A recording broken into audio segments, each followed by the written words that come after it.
Hello everybody, I'm Paul, or Pajaco6502 if you know me on Discord, and my video is going to be about the BBC Micro and some of the awesome arcade game clones I played as a child.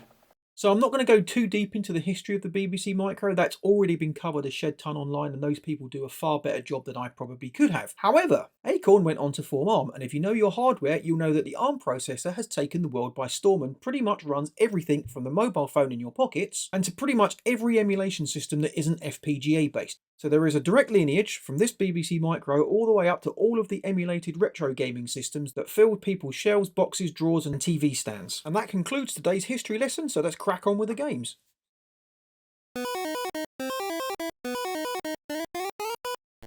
Now this is Snapper. It was published by Acornsoft, and as you can see it's clearly a clone of Pac-Man. Now the maze shape is different and it's missing things like the cutscenes, but that doesn't stop this one from being a highly playable game, and it's one that I kept going back to time and time again. Even though it's not exactly the same, it is close enough to the original Pac-Man and received a legal smackdown, forcing Acornsoft to change the game. Most of the game remains the same, but they changed the Pac-Man to this thing, "Kill me," and the ghosts to these weird stick figure zombie things, but other than that the game remains identical. Now there is a version of Snapper for the Acorn Atom, also published by Acornsoft, but as you can see from this footage, the only similarity between the two is the name Snapper. Now Snapper isn't the first version of Pac-Man I played on the BBC Micro. That honour goes to a game like this one, Muncher, which my parents typed in from a magazine. It's not great, but as the first version of Pac-Man I ever played on a home computer, it still holds a special place in my heart. Killer Gorilla, published by Micropower, is one of only two clones of Donkey Kong that appeared on the Beeb. I played both a lot, but preferred Killer Gorilla as it was slightly easier to play. Okay, the graphics on this one don't resemble the arcade too closely. The gorilla looks more like an annoyed stoat, and our hero looks like a schoolboy running with a broken leg. Killer Gorilla does have all 4 levels, which is more than I can say for some official home ports. Despite the slightly strange graphics, this version is still really solid, and it's definitely one I'd recommend you check out on the Beeb. And when I felt like punishing myself, I used to play Zanycon, which was the other unofficial port of Donkey Kong. This one is actually quite hard, and I didn't play it as much because it was quite frustrating. However, again, all 4 levels are present if you can get through them. So the graphics do look closer to the arcade, although the colour scheme is completely off, and again we have a main character running like they've got a broken leg. This is still a fairly good version of Donkey Kong, it's just a little bit too hard for my liking. So yes, we're looking at a clone of Space Panic. This one is called Monsters, and it was published by Acornsoft. So weirdly, I didn't know that Monsters was a clone of Space Panic. In fact, I didn't even know that Space Panic existed until I discovered it through MAME emulation many years later. That said, now that I've played Space Panic, I can honestly say that I still prefer Monsters, because for me, Monsters was the first version of the game that I ever played. It throws all the same stuff at you that Space Panic does, it's fun, it throws lots of monsters at you, mutated monsters, and really it's a good version of Space Panic even though it's not an official licensed port. And as a quick aside, the version that we used to have when I was a kid had a weird bug where you could dig a bunch of holes and in a half hole, tap one of the red monsters through and it would fall through, land in the half hole and then turn into what we would call a bucket of blood. I have never been able to recreate this on any version I've played since, so if you have that version, please send it to me because I would love to see it just to know I'm not going mad. So this is Mr. E, or Mystery if you like. This was released by Micropower, and it was written by a guy called Adrian Stevens, who wrote a few really good arcade clones for the BBC Micro. The word Arcade Perfect does get bandied around a lot, but if you'd slapped an actual Mr. Do license on this and sold it in a box, most people would have been very, very happy with this. So why this never actually made it as a licensed game is beyond me. Pretty much everything is there, the graphics, the sound. The only thing it suffers from really is a little bit of slowdown when the action gets a bit heavy, and it is missing the stat screen at the end before you loop back round to the first level, but other than that, this is rock solid. And if you like your Mr. Do's, this is one I would recommend checking out, and not just because it's a BBC Micro game. And this one is Mr. Whiz from Superior Soft. It's not a bad clone of Mr. Do, but when you put it up against Mr. E, there is no competition.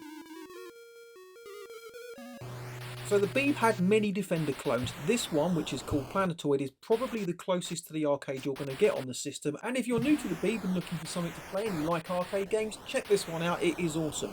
So this game was the other one that got the cease and desist from the original copyright holders. It was actually originally released as Defender and then later released as Planetoid. Weirdly, I only found out it was released as Defender a couple of years ago. I'd always known it as Planetoid.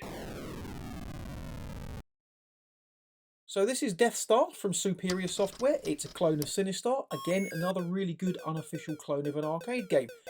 All of the gameplay is there. The only thing that's really missing is the terrifying voice samples. But another great one that should have been an official licensed port.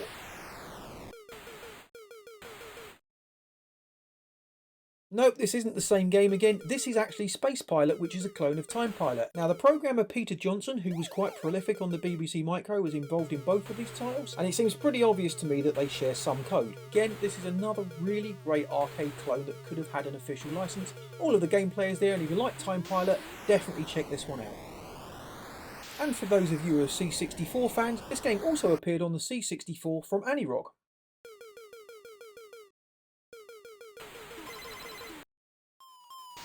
Up next we have a Scrabble clone. This one's called Rocket Raid from Acornsoft, and I really enjoyed playing this. Although, word of warning if you're going to check it out, this thing is rock hard, and I think in the many years that I played it, I completed it maybe once, possibly twice. This thing throws everything at you. All of the game is there, and the mazes at the end are frustrating as heck. Another Micro Power one next. This is Bumblebee, clearly a clone of Ladybug, and like Monsters, I didn't actually realise that Ladybug even existed until many years later. Although, unlike Monsters, I actually do prefer Ladybug to Bumblebee. It doesn't actually make Bumblebee a bad game, it's just that I actually prefer Ladybug. Coincidentally, somebody has actually released a port of Ladybug for the BBC Micro in the last year. It's not a commercial release, so it technically breaks the theme of the video, but I thought it was worth mentioning because it's excellent. So this one's going to be a Frogger triple whammy. The first one is Hopper from Acornsoft. Really solid, really playable, great version of Frogger, although the logs look like pencils.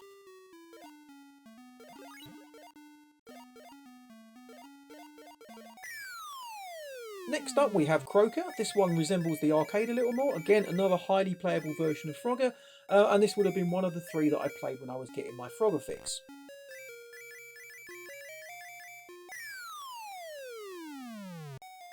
Lastly, we have Froglet. Now, I did play this back in the day, but coming back to it all these years later, I have to ask myself the question, why did I play this when I had Hopper and Croaker to play? I honestly can't answer that question. Okay, so I've got about a minute and a half left. I've still got a whole bunch of games. I'm probably not going to be able to fit all these in, so I'm going to shut the hell up for the rest of the video. Yay, everybody say, and just let you enjoy some of the other games I used to play a lot as a kid. These are all arcade game clones, and I think they are excellent and worth playing. And if you want to check all of these out for yourself, you can go play them right now at the excellent bbcmicro.co.uk website, where you can play all of these games and more right from your browser with no setup needed. Thank you very much for watching.